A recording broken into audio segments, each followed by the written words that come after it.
तहसील के आदर्श ग्राम मुलारा में आने वाली शिक्षा तालाब आज गत रात्रि को फूट गया है, जिससे निचले हिस्से के खेत में खड़ी फसलों को पानी अपने वेग के साथ बहा ले गया है।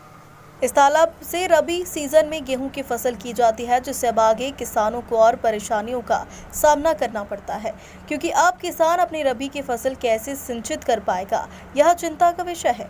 अधिकारी मौके पर पहुंचे। वहीं दूसरी खबर अमझेरा के सुल्तानपुर की है, जहां पर बीती रात्रि को एक नाले में 2 व्यक्ति बह गए, जिसमें एक व्यक्ति को तो बचा लिया और एक व्यक्ति की तलाश जारी है। SDRF टीम भी सर्चिंग में लगी है।